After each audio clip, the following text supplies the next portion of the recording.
Okay, so this project is a pumpkin, and it starts with a solid ball of clay, and this is a balloon style project. So here I've got a ball of clay, a little scrap of clay for the stem, and a couple of basic tools. This knife I use is a ceramics knife called a Fettlene knife, but you can use a butter knife, that's fine. And what I'm doing, I cut the ball of clay in half, and I'm simply making a pinch pot on both halves of it. And I'm trying to make sure that they're about the same size.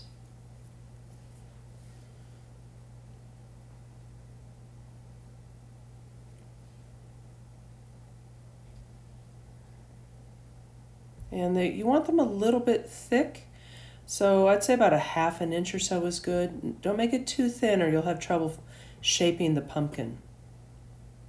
And so once they can match up really well, then I'm going to take, this is a scoring rib. It's a really nice tool.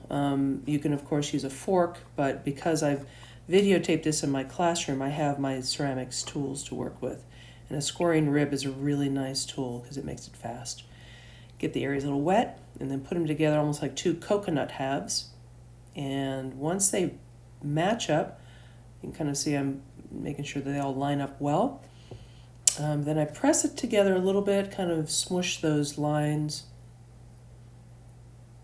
If the lines don't match up really well and you have some indentations, you can always add like a little coil of clay and blend that in.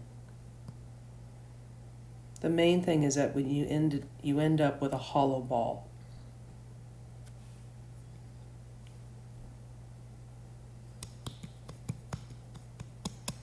Okay, so now that air is trapped inside the ball, I'm kind of patting it around, and once I do that and I know that it's secure, I'm rolling it around then on the table, and that helps smooth out some of the fingerprints and the lumps.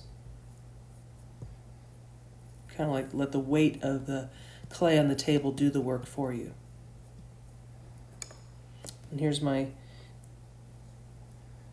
wooden knife. Love that tool. Use it for just about everything. And what I'm doing right now is I'm making the marks for where I'm going to shape the pumpkin.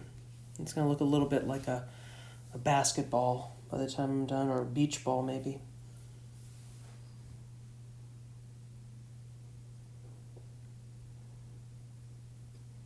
And you'll want to find a tool kind of similar to this wooden knife. Do not use metal on this thing.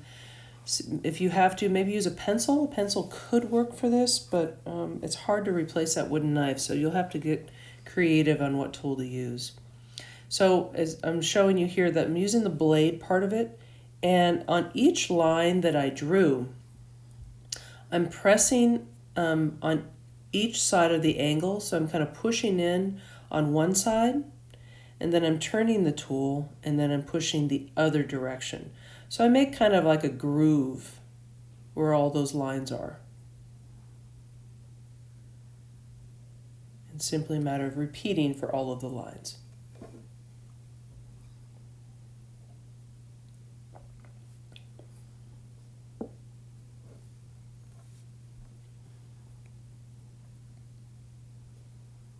And notice that I'm doing this whole process and the clay is pretty wet. I just formed this, so this is pretty much live without me having to pause and let the clay dry out. You really want the clay to be pretty flexible.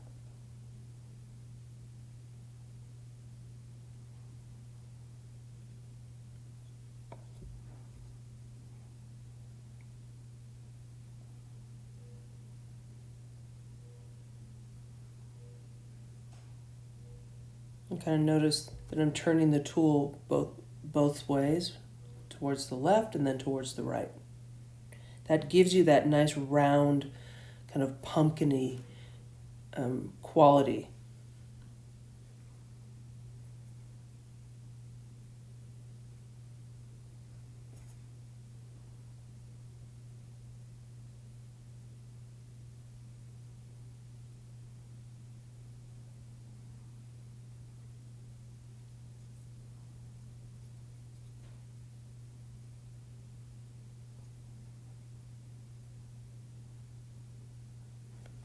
And then here's my last one. It does stress the clay a little bit, so if there are any areas that are stressed, you'd want to kind of take some water and rub them out. As you can see, I've got a little one on the where my right hand is. So just take some water and really smooth out any tool marks and any finger marks. You want the skin of the pumpkin or the surface of that clay to really be kind of waxy and shiny looking, because pumpkin skin that's how it is. It's very hard and shiny. And while I'm working on this, just one thing I wanted to mention, and that is, if you go to a store and you see pumpkins on display for sale, they're all different kinds of shapes and sizes. In fact, some of my favorite ones are the really warty looking ones, the ones that have lumps and bumps and are technically not attractive, but those are sometimes my favorite ones. So if you want to add kind of things to it, you certainly can. All right, so now I'm rolling out a little piece of clay for the stem.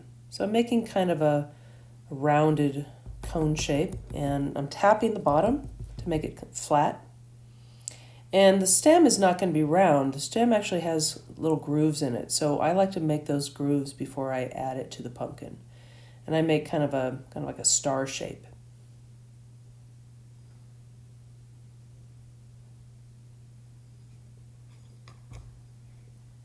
A little bit of water always helps.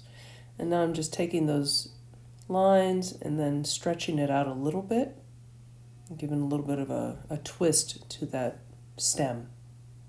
Because if you've ever seen pumpkins grow, like in a pumpkin patch or something, you'll see that the stems are actually really long and they're twisted.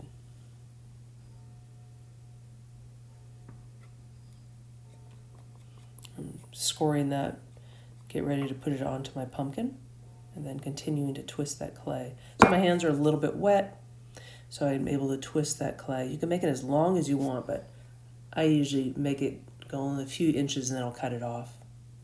I'm pushing that onto the pumpkin, kind of squeezing it down, and then kind of fixing that stem, making it look more realistic.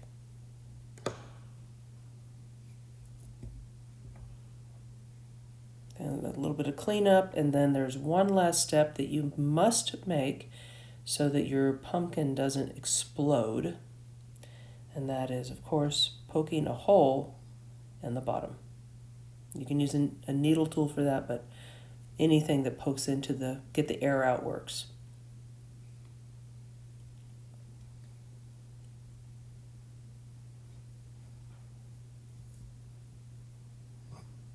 And here are a couple of examples that students had made that got left behind, and so I show you different examples of what they look like when they're completely fired and glazed and done.